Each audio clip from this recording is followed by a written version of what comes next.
Magandang araw po sa inyong lahat. Nagbabalik po ang inyong lingkod, si Dr. Jose Maria Alcacid upang maghatid muli ng mga istorya at mga salaysay sa banal na buhay ni Padre Pio. Ang episodyo ngayong araw ay tungkol kay Mateo Urbano na ipinanganak sa makasaysayang sentro ng San Giovanni Rotondo. Matagal siyang naging tagapamahala o manager ng hotel sa bayan. Nakilala niya si Padre Pio noong 1964, 1964 at may malinaw siyang alaala sa kanya. Sa episodyo ngayong araw, ibabahagi ko sa inyo ang kanyang mga pakikipagtagpo at karanasan kay Padre Pio na nagkaroon ng malaking epekto sa kanyang buhay, gaya ng maraming tao na nakasalamuha si Padre Pio. Kasama nito ay ilang mga istorya na nakamamangha, kaya huwag kayong bibitiw at alamin kung ano sila. Manatiling nakatutok.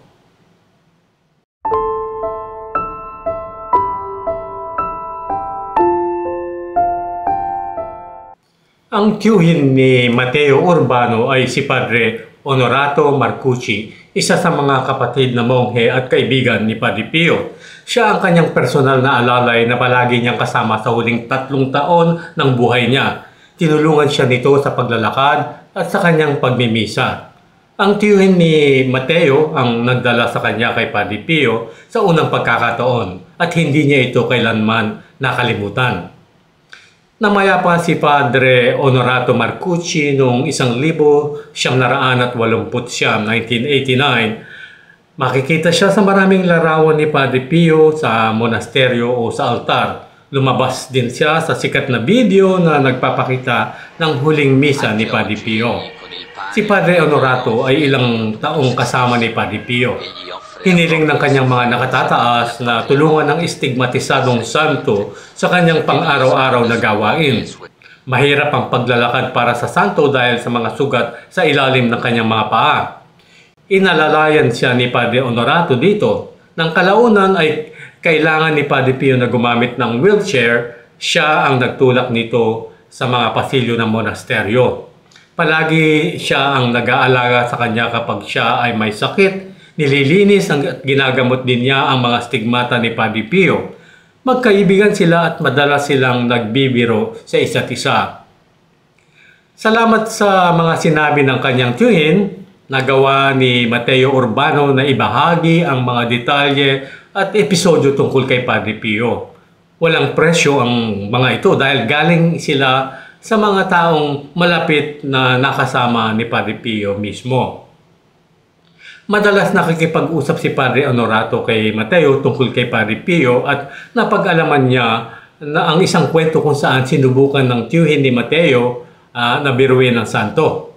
Isang beses, tinangka niyang kunin ang rosaryo nito habang naidlip siya sa kanyang silya, pero bigla siyang nagising at sinabi, "Ito ay mananatili dito sa akin." So ayaw niyang tantanan ng rosaryo. Isang beses, pumunta si Padre Honorato gamit ang kanyang scooter na tatak Vespa patungong Monte Sant'Angelo. 30 kilometro o 19 na milya ang layo mula sa San Giovanni Rotondo. Hindi sapat ang gasolina ng kanyang scooter at sapat lamang para sa isang biyahe papuntang Sant'Angelo. Gawa nito, di siya makakabalik sa monasteryo sa tapang oras ng misa ni Padre Pio. Pero nangako siya kay Padre Pio na dadalaw siya. Kaya nangahas siyang bumalik kahit walang gasolina. Siguro ay malaki lang ang kanyang tiwala sa poong may kapal, pero naniniwala ako na alam ng lahat ng kaibigan ni Padre Pio na palagi silang sinusubaybayan at pinoprotektahan niya. Sinubukan ni Padre Honorato na paandarin ang Vespa at umandar naman ang makina. Kaya sinubulan niya ang paglalakbay pabalik. Dapat ay 70 minuto ang biyahe mula Sant'Angelo papuntang San Giovanni Rotondo. Pero nakarating siya sa monasteryo sa loob lamang ng 10 minuto. Eksakto sa oras ng misa. Hindi siya makapaniwala. Parang nagmaneho siya ng 170 kilometro bawat oras. 190 kilometers per hour. Nakarating siya sa takdang oras kahit hindi sapat ang gasolina para sa distansyang iyon. Ito ang isang halimbawa ng mga kakaiba at magagandang bagay na nangyayari kapag malapit ang isa kay Padre Pio. Sa ibang pagkakataon, paalis noon si Padre Honorato upang bisitahin ang kanyang kapatid na babae. Ibinigay ni Padre Pio ang kanyang scarf o balabal sa leeg at gusto niyang isuot ito ng padre. Sinabi ni Padre Honorato, "Padre Pio, hindi naman ganoong kalamig. Isuot mo," sagot nito. Nang 100 metro o 330 talampakan pa lamang ang layo niya mula sa monasteryo, biglang nagsimulang bumuhos ang niyebe. Parang misto lang unos sa North Pole ang nangyari na nakinita ni Padre Pio, kaya pinilit niya si Padre Honorato na magsuot ang balabal sa leeg. Sinabi rin ni Padre Honorato kay Mateo na si San Jose ang pinakamamahal na santo ni Padre Pio. Sa monasteryo ay may isang pagpipinta na naglalarawan sa kanya. Nasa pasilyo ito na dinadaanan ni Padre Pio patungo sa simbahan. Isang gabi, kasama ni Padre Honorato si Padre Pio at nakita niyang tumigil siya sa harap ng larawang ito, nakatitig dito. Tinawag siya ni Padre Honorato pero lubos siyang nakatuon sa larawan. Pagkatapos habang luhaan, sinabi niya, "O gaano kaganda ni San Jose." Isang indikasyon na nagkaroon siya ng isang pangitain o bisyon ng santo. Unang binisita ni Mateo si Padre Pio noong 1964, 16 na taong gulang pa lamang siya noon. Gusto ng kanyang tiyuhin na si Padre Honorato na bisitahin niya siya pero hindi siya makapagdesisyon.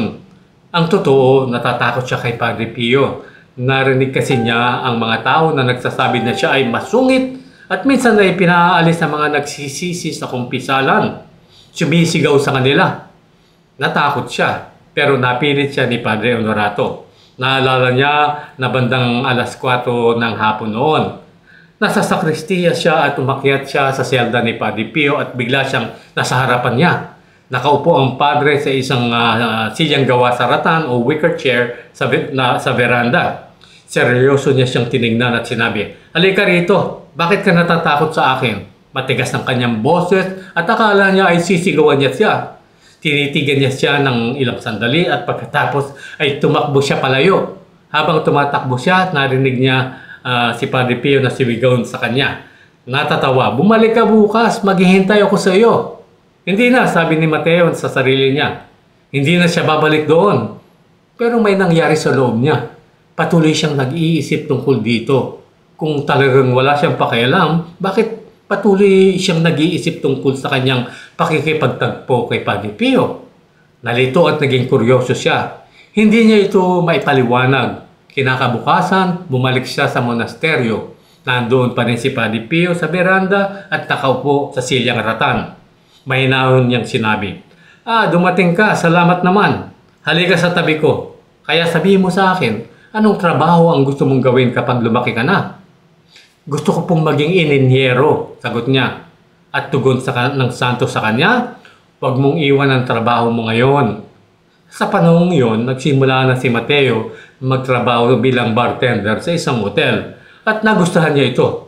At sa kalaunan ay naging tagapamahala o manager siya ng iba't ibang hotel sa kanyang napiling trabaho. Kaya alam ni Padre Pio kung ano ang mas ikabubuti ni Mateo at tila nabasa niya ang puso at kaluluwa niya. Nais ding ibahagi ni Mateo ang sumusunod na pangyayari. Isang araw sa simula ng taong 1966, tinanong ni Mateo si Padre Pio, "Mahal na Padre, maraming tao nakakaamoy ng iyong pabango. Bakit hindi ko ito naaamoy?" Tinignan niya siya, nag-iisip at tumugon, "Magsimula kang magtanong ng mahahalagang bagay. Kailangan mong pagsikapan ng pabango. Kailangan mong manalangin. Maaamoy mo ito matapos ang 30 taon." Lumipas ang panahon at noong 1996, tinutulungan niya noon ang isang matandang hindi niya kakilala na kailangan gamutin sa Casa Sollievo de la Sofferenza, ang ospital na itinatag ni Padre Pio. Mag-isa ang taong ito at wala siyang pamilya kaya itinuring niya siyang parang kamag-anak. Tinulungan niya siya salamat sa kanyang mga kakilala sa ospital at nagkaroon siya ng pagkakataong maggamot agad. Nasa puso ni Mateo ang sitwasyong ito. Dinala pa niya siya sa ospital at naghintay habang ginagawa ang kanyang eksamen o pagsusuri. Sa sandaling iyon, habang nakaupo siya sa waiting room o silid-antayan, naamoy niya ang malakas na pabango. Matindi, biglaan, parang ulan ng bulaklak. Naging emosyonal siya at nagsimulang umiyak. Bulalas niya na maluha-luha. Sa wakas ay naalala mo ako, Padre Pio. 30 taon na ang lumipas mula sa kanyang pangako. Gaano kaya kaaga nakikita ni Padre Pio ang hinaharap? Hindi kailanman nakalimutan ni Mateo ang pabangong iyon.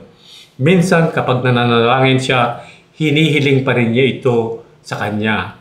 Mahal na Padre, paano na ang iyong pabango? Isang beses lamang ba? Ngunit alam ni Mateo na sa lalong madaling panahon ay sasakgutin din siya niya. At yan po ang ating pagtatanghal ngayong araw na naway naibigan po ninyo at nakapulutan po ninyo ng aral. At kung naibigan naman po ninyo, huwag po kayong mag-atubiling mag-like, mag-komento at i-share din po ninyo ang video ito. At para sa inyo na magang mga tagapanood, mangyaring mag-subscribe na rin po kayo. Pindutin lang ang subscribe na button sa baba at ang kampanilya sa kanan nito upang maabisuhan namin kayo ng mga episodyong amin ilalabas sa hinaharap. At umaapela rin po ako sa inyo, suportahan po ninyo ang aming channel sa pamamagitan ng paglahok sa mga alagad sa kalinga ni Padre Pio, kung saan mapapakinabangan po ninyo ang buwanan o lingguhang mga pamisa na naaayon po sa halaga ng inyong buwan ng abuloy o dinasyon. Ang mga misa po ay ipinagdiriwang sa bansang Pransya. At ito, i-consider po nyo ito bilang isang spiritual na pamumuhunan dahil po ang mga misang ito ay para sa inyo. Hindi po ito para sa mga yumao. Ngunit maaari naman po ninyong isama sa inyong mga intensyon ang mga yumaong nyong mahal sa buhay. At paano po ba ang pagbibigay ng donasyon? Ito po ay sa pamamagitan ng BDO direct deposit po sa aming account. At maaari rin po via GCash, via bank transfer. At meron din po kami GCash na personal sa ilalim ng aking pangalan. Ngunit mas pinapaboran po namin ang GCash via bank transfer dahil diretso na po ito sa aming account. At para sa mga karagdagang mga detalye, mangyaring bisitahin din po ang aming website sa www.angtinignipadrepio.org.